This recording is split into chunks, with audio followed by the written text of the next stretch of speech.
Okay, I'm going to finish this set with what is considered to be the oldest trick in magic. I tell you, these cups are solid gold, but I don't think you'd buy it this time. Uses 3 balls and 3 cups. That's 1, 2, 3 cups, and 1, 2, 3 balls. 1, 2, 3 cups, and 1, 2, 3 balls.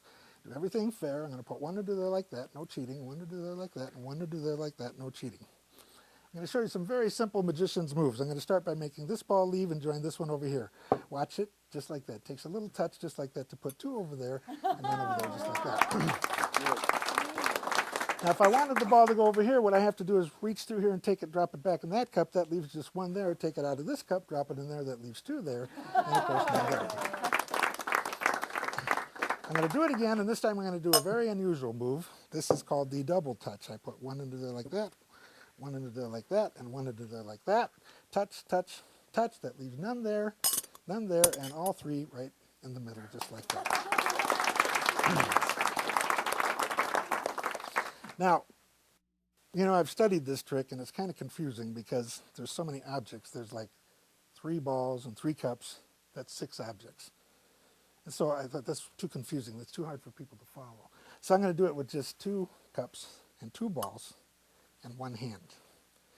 Cup, ball, brush, goes through just like that. I'll do it again. 1 hand. Cup, ball, brush. The ball leaves there and goes right through there. 1 more time. Cup, ball, brush, right through just like that. You know, people always ask me if the balls can go down, can they go up? Sure, just like this. A little tap to the bottom of the table, right up it comes just like that, leaving you with 1 there. You know what? 4 objects is a little tough. I mean, 2 balls, 2 cups, that's a little tough. So I'll do it with just 2, the ball and a cup. 1 ball and 1 cup, okay? I'm going to ask you to help me this time. I want you to take your fingers and put them just like that. So you hold that cup down. But before you do, I'll let people see. Can you peek under there, Frank? Is there a ball under there? Nothing. Put your fingers right on there. Nothing. Don't let anything get in or out of there, okay? We're going to see what happens. Actually, it works. It's a trick cup. It's got a little secret bottom. See, if I just hit that bottom just right and let the ball fall right there, just like that. I'm going to do it one last time. This time, keep 1 eye on the cup, 1 eye on the ball, and 1 eye on the hand it goes into. And I'll do it motion. I put the ball in the hand. I blow. That's bad breath, but a good trick. Boom. And the ball goes right back in. Just like that. You know what? I thought more about this thing, and you know, it isn't a question of how many. It's a question of the size. So the next time I do this trick, I'll use the big ones. Thank you very much. Thank you very much. Thank you. Thank you.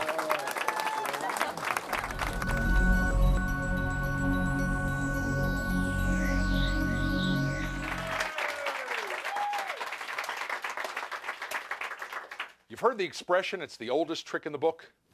This one really is. It dates back to at least the ancient Egyptian civilization. There are hieroglyphics on the walls of the Great Pyramid at Cheops depicting Egyptian conjurers performing this very effect. Now, the Egyptians, they used clay pots and stones.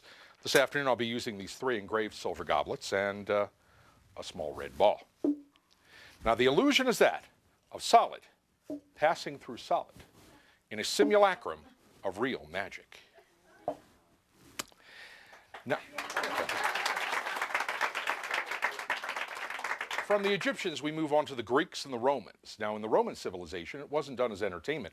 It was done as a wagering game. It was actually the precursor of the old 3-shell game. You know, the one with the 3 shells in the pea? In this version, the peas are a little bigger. But the game is still the same. The operator would secrete the ball beneath one of the cups, mix them vigorously around the table, and ask one of the onlookers to place a wager and guess under which cup the ball reposed. Which cup do you think the ball is under? Cup number 1, cup number 2, or cup number 3? The choice is yours. 2. Cup number 2. Let's have a look. Good guess. Fortunately for me, you had not placed a wager. Now, it was several hundred years before it came back into the realm of entertainment. And when it did, it was performed in a way more closely resembling that which we see today. That is to say, with 3 cups and 1, 2, 3 balls. I hate to see people lose. Yeah. As we move into the 1700s, we had magicians like Isaac Fawkes and Matthew Bookinger. They would take the ball invisibly with the tip of the wand from beneath the center cup, give it a little squeeze, causing the ball to vanish from beneath the center cup and appear under the cup on my left-hand side.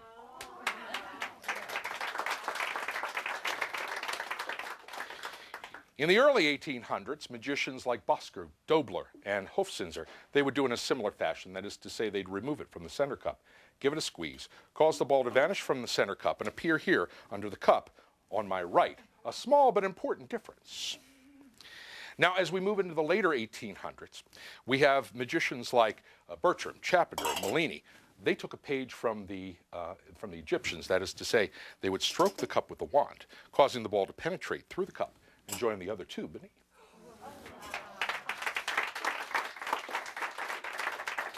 Now, there is one particular magician I left out of this time period, probably the most important of all. In fact, probably one of the most important in the entire history of magic. I speak of Jean-Eugène Robert Houdin. He was the father of modern conjuring. Robert Houdin did do the cups and balls. In fact, his routine survives in print to this day.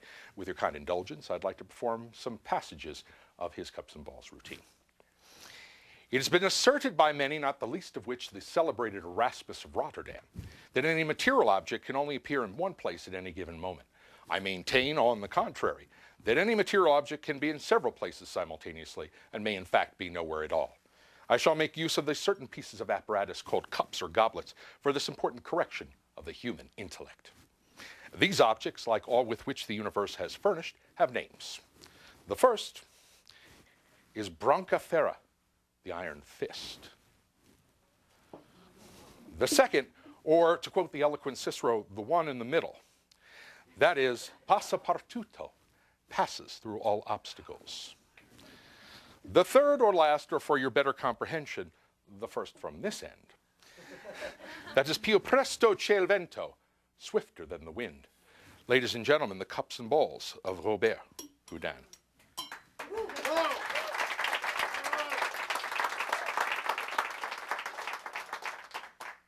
As we move into the 20th century, we find many great cups workers. In the beginning of the century, we have magicians like Rossini, Pop Krieger, and Fred Keating.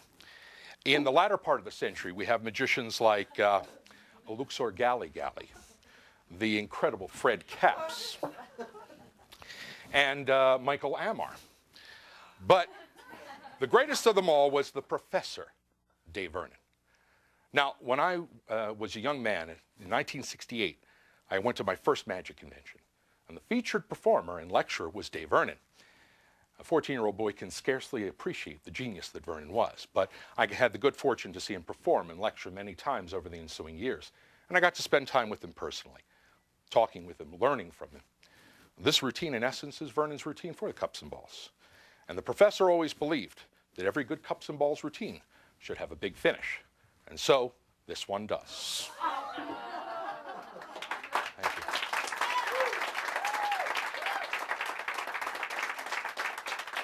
Well, there you have it, in about 4.5 minutes, the entire history of magic. But I think we have a little more time that we can spend together, so let's go back. Back to the beginning, when we can more closely examine the history and mystery of the art of magic.